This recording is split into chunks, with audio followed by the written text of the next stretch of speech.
All right. All right. Here we are. Here we are, guys. Here we are, ladies and gentlemen. All right. So we're going to go ahead and get started. I can't remember exactly what we went over last market outlook. I know we went over USD CAD, we went over the Euro pairs, and we also went over, I think, a cryptocurrency or two.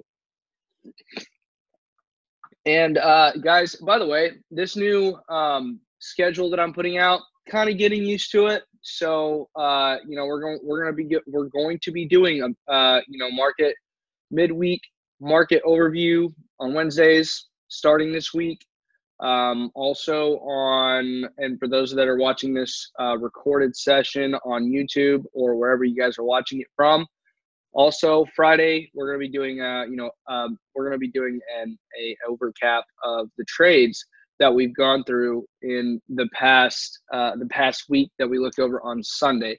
Because what we're doing on Sunday is just kind of like this is the preparation to walk into the markets for the next week. Just looking at different specific pairs, what we're anticipating for those pairs to be doing. And as usual, on Wednesdays, we're going to be doing some psychology lessons. We're going to be doing a little bit more on psychology on the psychological side, as well as the recap over trades that we may or may not have taken, that we put in through the signals, or that we've been doing through here on, the live stream. So without further ado, I want to go ahead and get started on today's outlook. What we're looking at here is we are looking at Euro AUD. So something specific that I was looking at on the weekly. I'm sure that a lot of people probably took a look at this as well. I wanted to go over this specific pair because I've been trading this pair in the past, been trading it since about April of last year. And I saw some very significant bounces, some specific price action that has been, respected based off of a price point of 1.6264.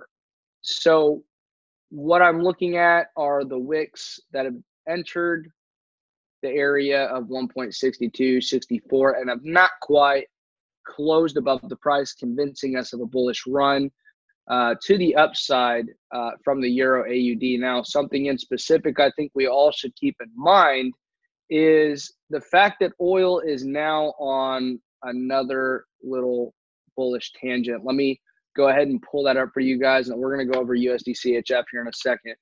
But as far as oil, here's what I would like to express in our, let me see here. Okay, there we are. So we've had a nice little bullish run, and as per usual, the price action looks very clean. So off of the 43 area, 43.50 is between 42 and 46. We did buy up here around 50 when it was floating around this area of 51, this price point of 51.67. What we found interesting after the nice little, bearish plunge to 42.72, we decided to come back up to the price point of 51.59. Because we've had a nice strong candle close above the support, I'm going to expect on this time frame, on the daily time frame, that we may be coming down here from 52.10, technically 52. Let's go with 51.59. We're going to come right back down here from the current price action at 3:46 p.m. on a Sunday evening. We're going to go ahead and bounce right back off of 50.22 for a confirmation of support. Okay, so on the weekly time frame, what did that look like? On the weekly time frame, we looked like a doji. Exactly. We had basically just bounced off of this nice support level right here with some beautiful price action. So your entry would have been at 44.73. Had you been watching this on the weekly time frame 2 weeks ago, this would have been your entry. Like I said, these are weekly candlesticks. So for anybody who doesn't, whoever is new, doesn't recognize that this is the weekly time frame, this right here is 2 weeks ago. The entry would have been right here at the open of the newest week. Okay. So since we've bounded out of this nice range at 50.22 and 42.60, let's take account of how much in, okay, so in perspective, that would have been 15%. That's over 700 pips in a range for US oil. Let's take into consideration that it's a commodity. It's going to put out a little bit more in pips because points, we're more concerned about points with commodities. Okay. So if you're breaking it down to the pips, it's down to 744 pips is that range between 50.22 and 42.60. So from here, what we're going to be looking at is a nice bullish run, I feel, from these areas up to about 65.14. So you're going to anticipate some gas prices going up. This is the way that we always look at. This is something that myself and the Trade House, we've discussed this a little bit, that gas prices do go up in accordance to oil's prices as well. I hope you guys can hear me okay. Can you guys hear me perfectly fine? Just want to make sure, just want to check so that way you guys are getting the full experience out of the audio here. Beautiful, beautiful, beautiful. Awesome, awesome, awesome. Okay, awesome.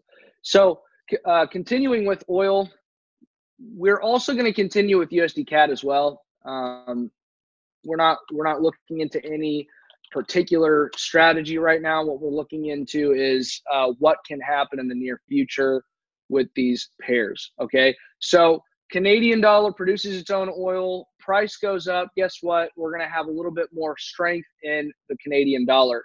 Okay, this right up here, we can take a look into what exactly happened right up in this area of 1.3639. Here's an issue psychologically that I had run into recently, guys, and I want you to take this into consideration.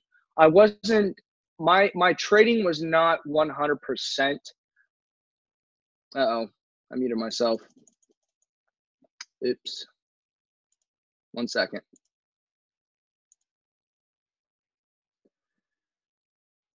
Uh-oh. Where is my other account? Can you guys hear me okay? Hope I'm not muted. Okay, cool. I thought I was muted for a second. I thought I muted myself.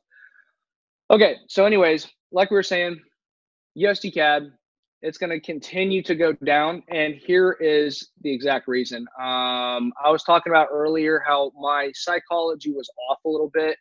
Reason why is because I wasn't entirely sure what the direction was the market of when it came to the holidays. I wasn't trading as actively between December actually the end of November, close of November up until January, and I did a full withdrawal. I had to move my funds over to another broker. So psychologically, we need to fit ourselves back into our trading plan. Psychologically, we need to fit ourselves back into the groove, into the grind of things. I know that the new year has kind of like thrown us off a little bit because of the holidays, because of some vacations and stuff like that, but that does not mean that we should excuse ourselves from our discipline. So you know what? I wasn't doing my analysis, my top-down analysis as much, and that's something that I should have been paying attention to during my analysis. And a lot of my trading calls in the beginning of the year, they were not on point, and that was because I had not let the market settle after the flash crashes, after all of the different things that had been happening coming into the new year, because there's been a lot of volatility since then. Since now we're in the second week of January, we can start focusing now on our longer term perspectives. This is going to give us, the intraday traders, some intraday and scalper traders, some opportunity in terms of, okay, what direction do we know that the market is going in? So what I want to put forth right here is, what are we doing as far as USD CAD? Okay, well, here's what I found. I found a nice constants right here, this nice resistance line, which was a support at one point. And I went ahead and drew up another line again right in between. And I felt like that this line at 1.2090 was a very perfect supply and demand zone. On the weekly, I feel that supply and demand zones and in ranges, weekly ranges, are some of my favorite places to trade.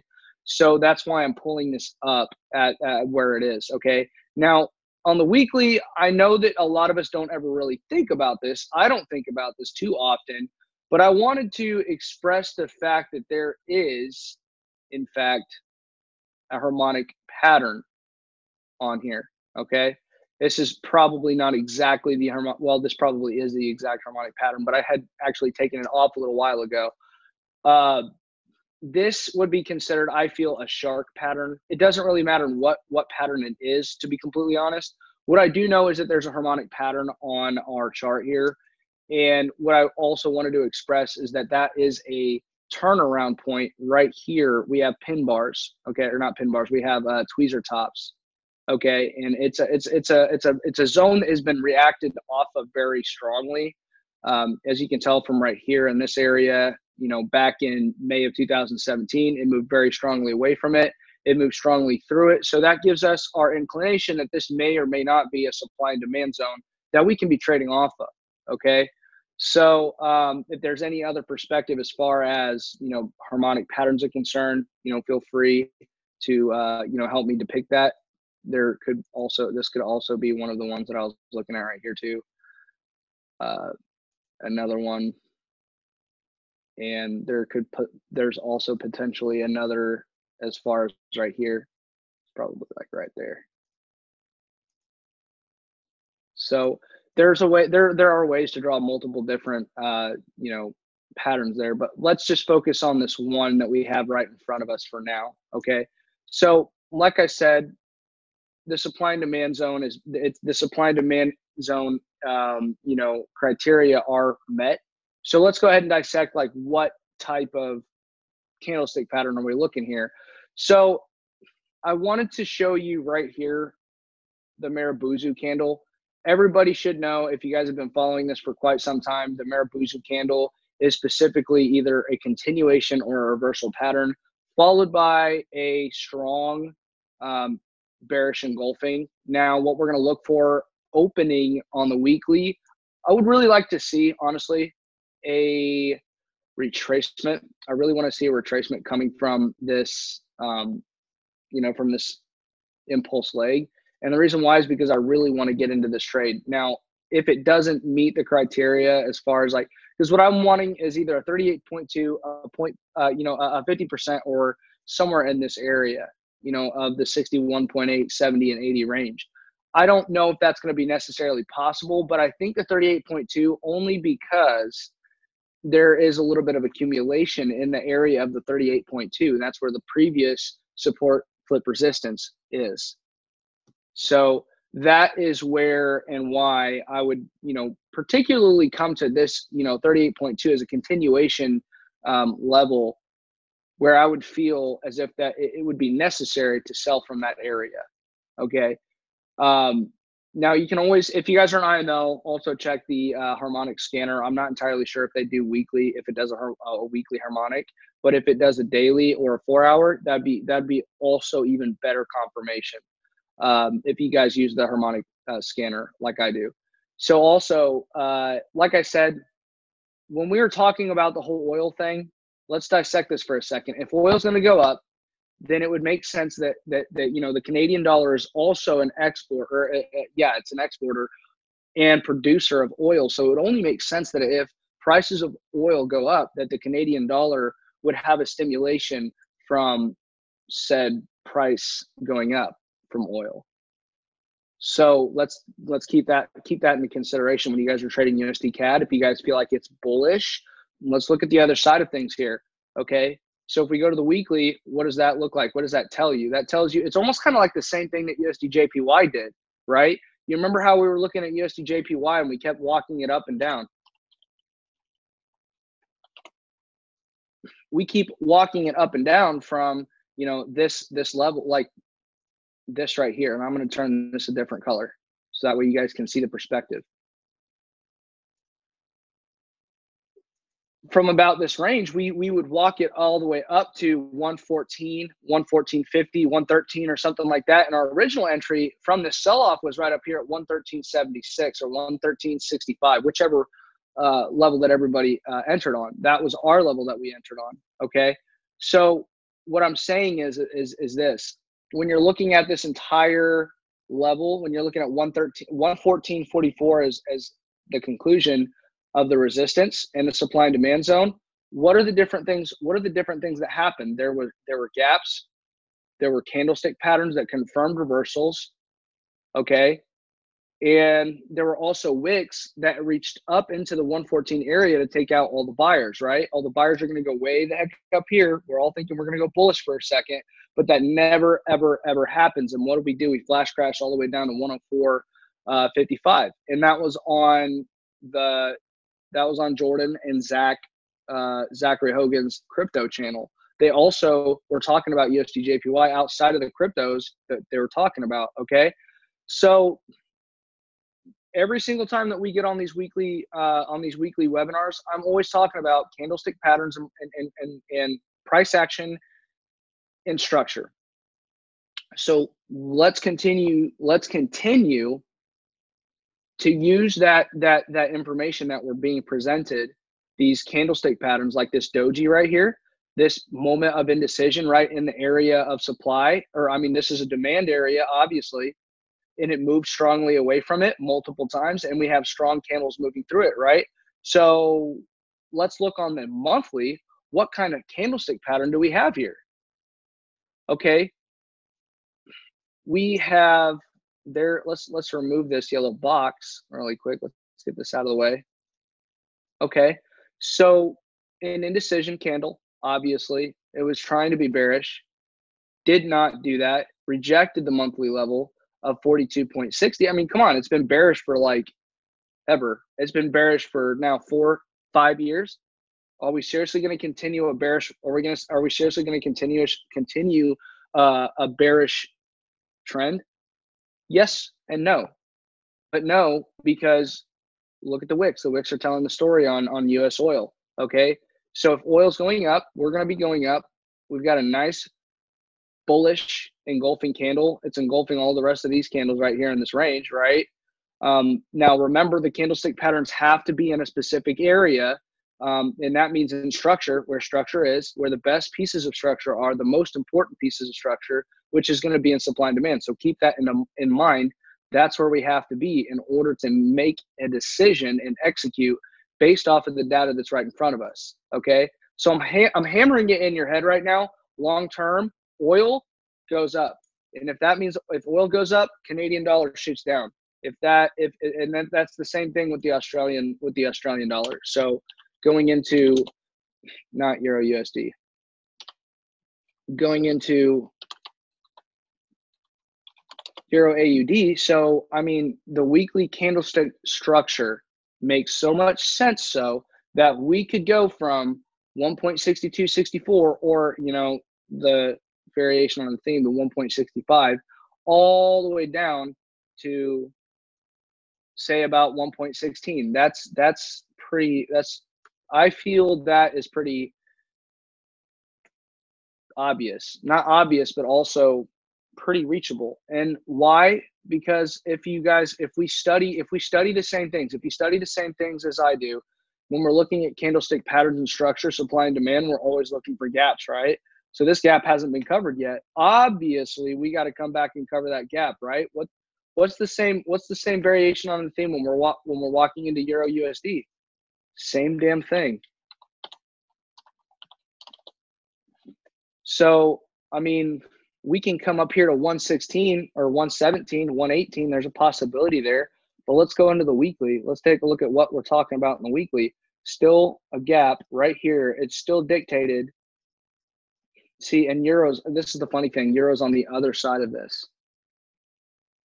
Euros on the other side of this. This is really funny because you notice how euros on the other side of this one too. The Australian dollar is going to be taking the euro down. Same thing on Euro USD. The dollar is going to be taking the euro down here pretty soon. And not to mention, there's also Brexit coming up. So keep that in mind as well. Okay. So I'm still gonna be bullish for Euro USD. Let's take a look on the weekly. I know there's gonna be some questions. Beautifully touched right here at 1.1460. I'm pretty sure everybody else has the buy limit in. If you guys didn't get my notification on Telegram, that's where I put it. The Telegram notification, we had a buy limit at 1.1465. Right now, you're in profit of 3 pips. So this is the rebound off of the support and resistance. Now, here's something that we didn't keep in. Here's something that we did not see previously. This is like November, okay? Didn't form until recently, right after the new year. We didn't see this, but there's also harmonic pattern. As you guys know, I do trade harmonic patterns. I trade a lot of different pieces that go into structure, candlestick analysis, and candlestick patterns. So when we're looking for this buy right here, we have beautiful, strong candles, strong bullish candles moving up into the 115, 42, 44, and 71 area. So let's look at the variation on the theme for the 4-hour. Okay. Now we have a hammer. What follows a hammer? A reversal, right? Now I want you to keep in mind, guys, these 3 black crows. This is something that we've been teaching this. We've been teaching candlestick patterns for quite some time. I want you to remember this. This is in the 4-hour, right?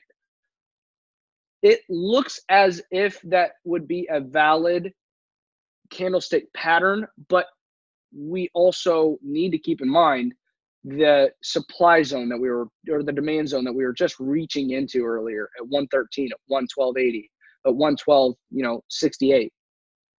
So keep that in mind, that not all candlestick patterns like the 3 black crows are going to be, the best,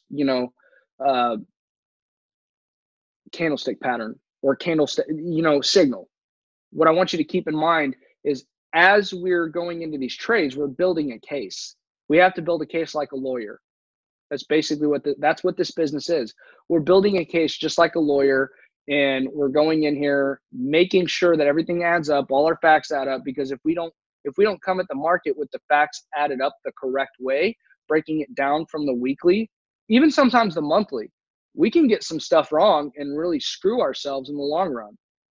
See what I'm saying?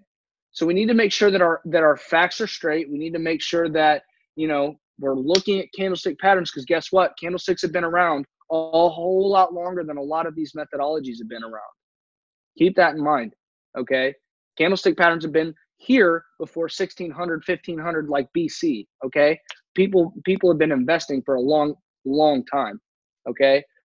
So like I said, the narrative for Euro USD is we're going to buy to 117 or 118-ish area from the basis of a harmonic pattern and support. There being a strong ass support on 112.23, and we could buy up to 117, 118 area and sell off again to meet criteria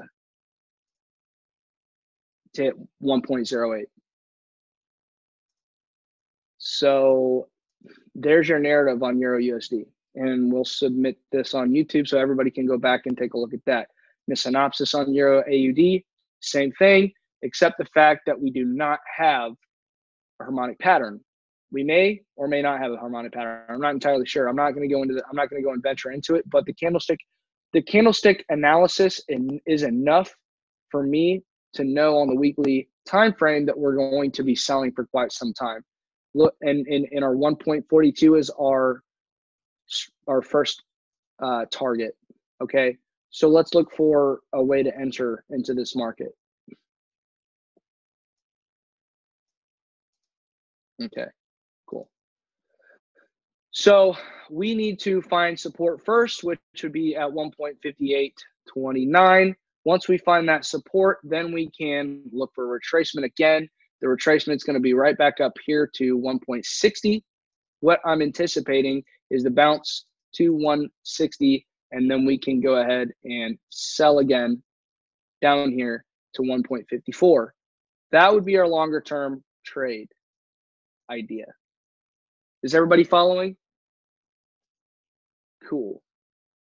So we got two trade ideas here. Euro USD. As the market flattens out after all of this, bah humbug that happened, all of the flash crash stuff that happened, just, keep aware that the markets are still flattening themselves out. They're still, recouping from, the weirdness that happened, because psychologically a lot of people are not going to get into the market until they have a clear bias or a feeling of, what the market's going to be doing in the next week. Okay.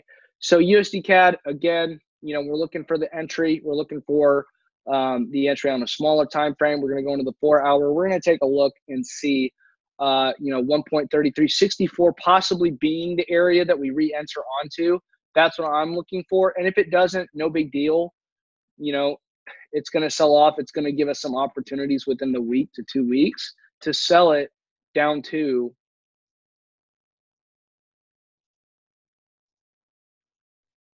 1.2090. Okay, we still got a lot of time before anything happens, before it moves that much.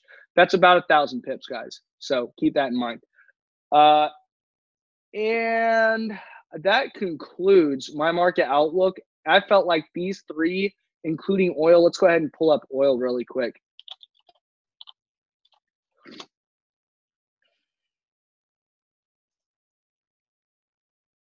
And gold and Japanese yen can also be something that we can look at later on. That'll probably have to be that'll have to be next week, because I still feel like they need to straighten themselves out a little bit more. Okay, so when we're going to look for an entry. Now, I'm not entirely sure where our entry is going to be at yet, but what we can do is we can go ahead and drop our fibs and take a look. 38.2, 49.19, that could be a valid entry. That really could be solidifying this, 49 or 50 being a support, a strong level of support at that. So let's look at the daily. That can be definitely something that I could see right here at 38.2. Now, if we do go past 49.44, what are we going to look for as far as, when's our next entry? We could also extend. We can extend down to about 45.93 again. I don't want to necessarily, because then that would just put me in a personally, I would feel like, okay, are we going to actually make this happen or not? Are we going to actually buy, or are we just going to sit here and accumulate more orders? Because the last thing that I want to do is sit in this thing and wait for them to accumulate orders, the banks. I don't want to wait for them to accumulate the orders. I want to actually jump into the trade and let it lift off here pretty soon. But we know that that's not realistic. So I'm just looking out for you guys. I'm looking out, for the best possible price. It's almost like going on a bargain shopping spree. Whenever you're going out to go buy clothes, you want to buy clothes at the best price, right? Or you want to buy your milk or your gas at the right price in your eyes. So anyways, these are the 4 trades that I want you to guys look at. I want you guys to take a minute to dissect US oil and the correlation between that, USD CAD, and the Australian dollar. We can also go ahead and pull up the Australian dollar versus the US dollar as well, just to, kind of show a little bit more confirmation to our trades, to our longer term trades. Okay. AUD USD, and then we'll close out after that. So again, and this doesn't make any sense to me at all. USD CAD didn't do this, but Australian dollar did. We went down to 67.39, which was kind of I was unprepared for, to be completely honest. I didn't know it was going to do that. But let's look on a weekly time frame why exactly it did that. There's a lot of accumulation in that area. That's where the banks are going to be operating from, as far as a, turnaround pivot point area, so to speak, where they want to put all their orders in 67.54. I can understand that. So now this is intriguing. You can also take a look at this. This can also be, another piece on the narrative. Bat pattern, right? So bat pattern from 67.54. I know that we're quite a ways off we're about 300, 400, 500 pips away. I don't anticipate another. The only thing that I can tell you about pin bars is that you can go about 50%. You can buy at 50% of that, and this is where our next this is probably where our next entry is going to be, right here at 69.37. That's what I'm thinking. Because when it comes to the general rule of a pin bar now is what I'm thinking, and from what I'm gathering from different sources, including my mentors, is that you can actually buy 50%. You can buy at the 50% retracement level or 50% of the actual candlestick, because there's structure within that weekly time frame, within that weekly candlestick. You can actually buy at the 50% of that pin bar. And I mean, let's also take into account that we also had a nice flat doji right here. This actually signified the reversal, and pin bars like these do signify reversals and trends too. So this entire weekly screwy, just freaking pushing the Australian dollar down, and the strength of the US dollar versus the Australian dollar is just crazy. Reversing it off of this area, let's actually take a look in the weekly time frame. Like, does it actually reverse around December and January? Yes, it does. Same narrative on USD CHF. I'm pretty sure we went over that last Sunday, that USD CHF was doing the same thing, and I actually kind of wanted to show you guys a little bit more into USD CHF now that I'm thinking about it, because time and price is definitely everything. And if you guys haven't read it yet, go get the book, Fibonacci Time and Price by Carolyn Borodin. It's going to save you a lot of time when it comes to looking for great setups using Fibonacci and understanding how to use Fibonacci the right way. In my honest opinion, there is a right way of using Fibonacci, and that's the profitable way, obviously. So we're going to look at USD CHF. Okay. The funny thing is, I think we did this again. We're going to do this again. I'm going to keep doing it over and over until I drill it in your head. Here is January. Here is the next January. And this should be the next January. Right tizzle, right here. See that? The book was called Fibonacci Time and Price by Carolyn Borodin. You guys can Google it. You'll find her. She's been starred on Jim Cramer's Mad Money Show. She's really good with the Fibonacci's. Okay, what is this? Like, look at this. Look at this ridiculousness. What is this? Again? This is 2010. This is 2010. Okay. Drop. Again. What the hell? I think I've cursed way too many times on this to put this on YouTube, but I'm going to do it anyways.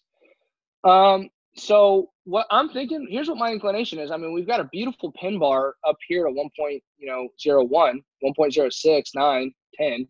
Duh. It's right there, obviously. And this is over here in November, okay? And we have the gap. We have the first gap right here, second gap right here. Actually, I don't know if that's the gap. No, this is the gap right here. So this is the first gap. This is the sign that we are in a reversal. This is the sign that we're going to go ahead and sell off again. Although I know that this weekly candlestick this weekly trend line was respected, I don't trust it. Obviously, honestly, because this is a supply zone that we've been piercing over and over and over again. We've been trying to peg the long-term sell-off from USD CHF. And honestly, if we're gonna be completely honest about what happened when the Fed had raised the interest rate to 2.5 from 2.25. What I think ended up happening is that wasn't actually the stimulation that the economy needed. Increasing the interest rate just simply means that you're trying to get more money out of your consumers, okay? So the fact that they just went and increased the interest rate, the US dollar, let's also take a look into the US dollar, because I know this is really going to intrigue a lot of people, including me. We didn't do anything near what we thought was going to happen. It just acted normal. The dollar acted normal. Okay. And it's been quite some time since they've raised the interest rate. And since it's been acting normal, it never came up here. It never came up here to 100. It most certainly didn't. What it did do, though, is it confirmed a nice resistance at the 61.8, and 97.82 is definitely not the area that we're going to sit there and play around in. So what are we going to do next? We're going to go – we've already broken structure in the past. I mean, look at this. This is the strongest piece of structure right here at 94. If we broke it already at 89.74 on the weekly, then guess what? Weekly on the long term, we're going to go ahead and continue selling off again. And our levels, our targets are 85.43 or 80.57. So that would confirm that USD CAD could definitely be in a great sell-off. We can definitely get a sell-off from 1.33, 64, and gradually move ourselves all the way down to 1.2090. Is it going to be the easiest, trades to hold? Probably not, but they're still going to be great. And you know what? The narrative on Euro USD, it can be really confusing because we want to sell it. What's going to end up happening, and here's what's going to negate the buy all the way up past 1.17 and 118. It's going to be the fact that Brexit is not going to be the greatest deal. It's the ugliest deal that everybody's looking, everybody's watching. It's the ugliest deal in I feel like Europe's history because of because of Great Britain wanting to secede from the European Union. That's going to affect the euro. The amount of euros in circulation, that's going to affect, a lot of pockets. So what are we going to resort to? We're going to sell euro USD, and not to mention the fact that a lot of people are going to be really angst about the fact that Brexit could go ugly. So we can also bet on our favorite